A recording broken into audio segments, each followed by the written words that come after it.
Russian cheating may have cost this American an Olympic medal. The ban against Russia gives her hope it won't happen again. The focus nearly 4 years ago on the side of a Russian mountain, as the final sled whooshed by, fell to the clock. Katie Uhlaender, a blue-blooded American who had dyed her hair red for the Sochi Olympics, stared at it. Her eyes squinted. Befuddled, she blurted, "I don't even know how to process that."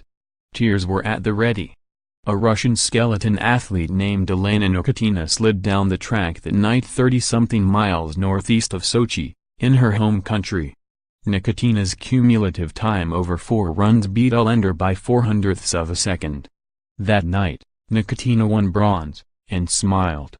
That night, Uhlaender won nothing, and cried. "I don't want to see someone else's moment get taken away," Uhlaender said by phone Tuesday. Uhlaender is 33 and is preparing for what she realizes is almost certainly her last Olympics. As of Tuesday, though, she believes her last Olympics will be a clean Olympics.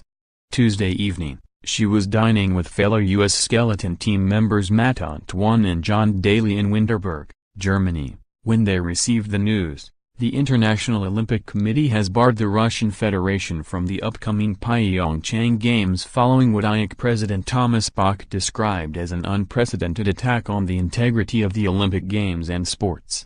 The Russians, the IOC concluded, systematically doped their athletes for the Sochi Olympics. Nikitina had already been stripped of her medal, one of 11 the Russians had already forfeited in the fallout of the revelations. And so Uhlaender and Antoine and Daly, unable to contain smiles, high-fived. "We were like, holy crap," she said. "It actually happened." IOC bans Russia from 2018 Olympics for widespread doping. It is Uhlaender's approach, and it is an admirable one given the next games are 2 months away, not to lament that night in Russia nearly 4 years ago. "I don't blame anyone for my results," Uhlaender said Tuesday. "I'm not going to waste time worrying about what could have been or what was. Let me step in, then." That night in the Russian hills above the Black Sea was the kind of night that makes the Olympics the Olympics. On one level of a twisting set of metal stands and risers stood Noelle Pikus-Pace, an American mother who had missed out on a skeleton medal 4 years earlier by all of 1/10 of a second. She and her husband wanted a larger family. She was going to quit her sport. Yet she came back for one more shot in Sochi.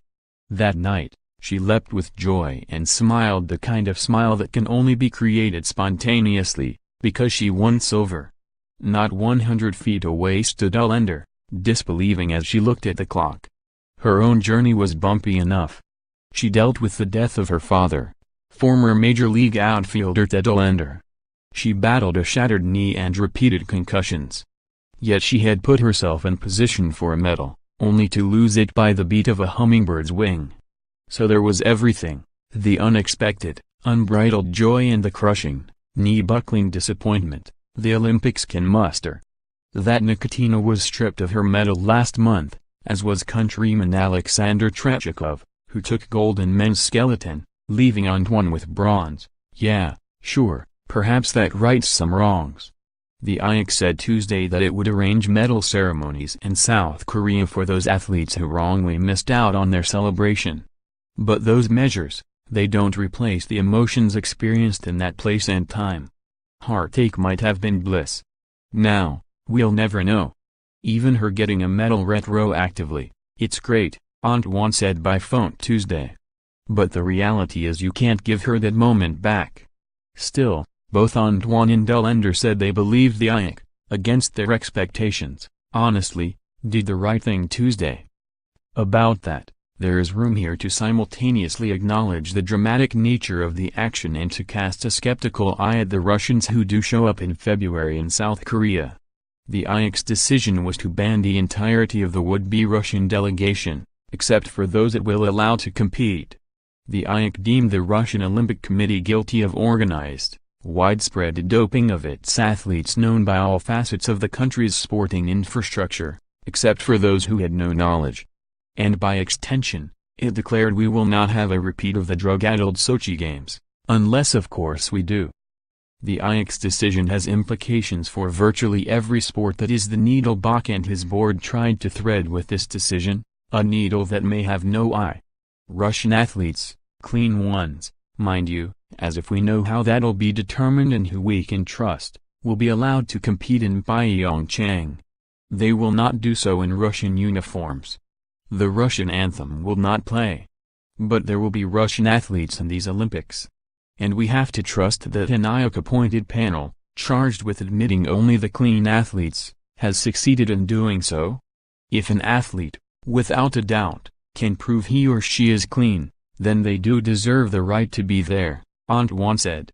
That proof, though, is exceptionally hard. Trust at your own peril. Uhlaender knows how dicey this is because she has heard from Russian fans of her sport. So much hate mail, threats, she said. The upshot, the Russians don't feel their athletes, or their system, or their country, did anything wrong. They say, everyone is doping, Uhlaender said. And I'm like, something had to be done to draw a line and change the culture and show that doping is not okay. For the IOC to take a hard stand and draw a line, that was the only thing that could be done to reinstill my belief in the Olympic movement. Last month, Nikitina won a World Cup race in Park City, Utah. 4 days later, when the tour had moved to Whistler, BC, she was stripped of her medal. That week was emotional for Uhlaender, she said. She had made up her mind to think forward, not back, to focus on the possibility of Pyeongchang, not the injustice of Sochi. But it's hard. The experience, it's not coming back. I don't know what it's like to be on the podium, she said. I raced my heart out. That medal wasn't mine. It was America's. In 2 months, she may get a chance to have it all, the medal and the moment. Let's hope she does. Read more. Read the IOC's report on Russian doping archives. Russian athletes took part in state-sanctioned